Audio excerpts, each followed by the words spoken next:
well, however many as we want, and probably a bit more than we need because we're going to eat them as we shall. They're too small. They might have to go in my mouth. Oh, really? They're not going to make it into the pot? Make it in the bowl. Well, you know what? Why don't you keep shelling?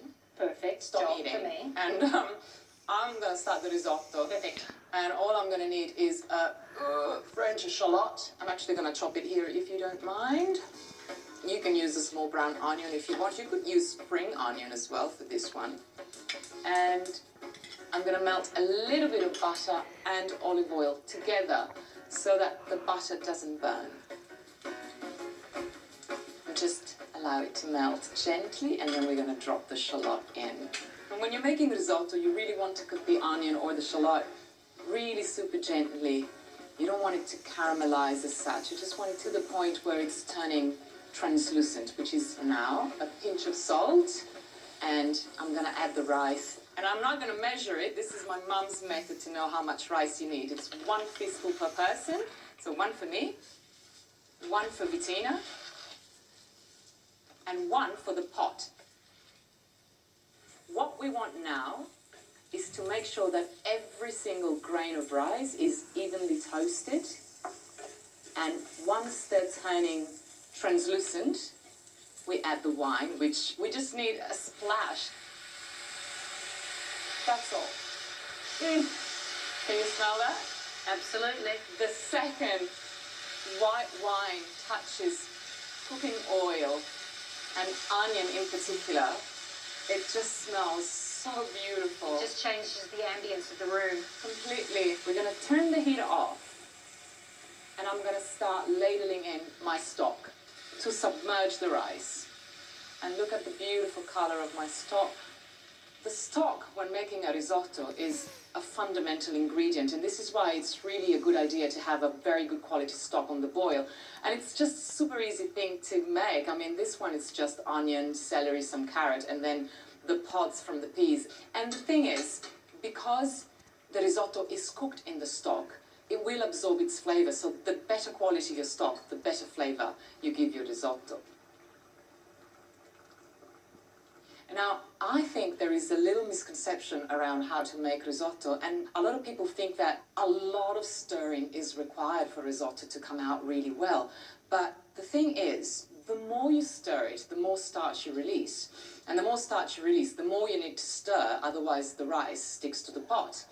And the more gluey your risotto becomes. The trick is to leave it undisturbed as much as you can. You just move it around so that you know that the rice is always slightly submerged. And the other thing is, risotto needs to be al dente. And this is why it's really important to use risotto rice. Carnaroli or arborio are just the ones that you wanna look for. It will cook in under 20 minutes, 16, 17 minutes max. Then you turn the heat off, and the residual heat of the pan will continue cooking it. So you really have to take that into account. With the risotto gently simmering now, it's time for our seafood. And I always love to use green prawns for this dish. In fact, I'm actually going to add the prawn shells and heads into the stock.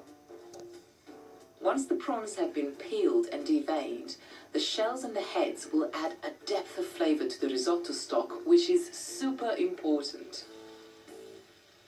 Hey Bettina, why do you think Italian cooking is so tactile and we can get away with, cooking using our eyes and our hands? I really think it's inbred. I mean, I grew up sitting on the kitchen bench watching my mother and my grandmother cook. And they didn't have measuring jugs or scales. Yeah. No, it was whatever was in the garden, whatever was in the fridge. It's instinct. It was instinct. So they put it all together, and I think that's just learned from generation to generation because it does go back so far. I'm going to give it a taste to see how the rice is going. It's looking good. Oh my God. I've only added a pinch of salt with the onions. Get a spoon. You have to try this. And the rice is almost cooked through. So it's time to add the peas as well. But I'm so excited about the fact that it doesn't need any seasoning because the stock is so full of flavor. Oh, sensational. In with the peas. Wow. Because the peas only need a few minutes. Actually, you know what? I think we've shelled more than enough. We can snack on those later. I'm going to give it a stir.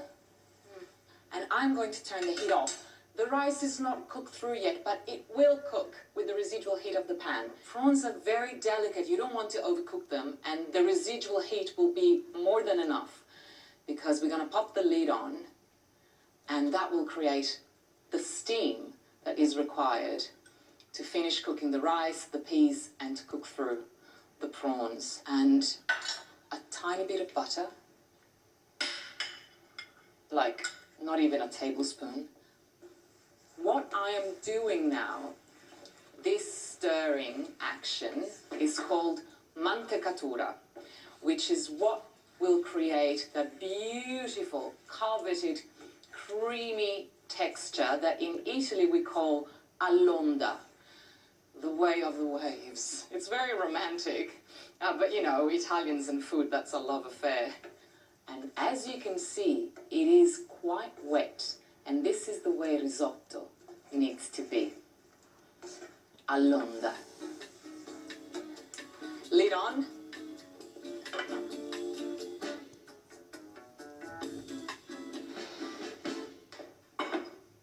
Ta-da! Oh, look how creamy that is. Oh my gosh. I think this dish is best finished with some fresh thyme, pepper, and of course some fruity extra virgin olive oil. And we shake it so that it lies flat in the bowl, because if you pile it up in a big deep bowl, it keeps on cooking and then it overcooks. So a shallow bowl is what you want. Dig in.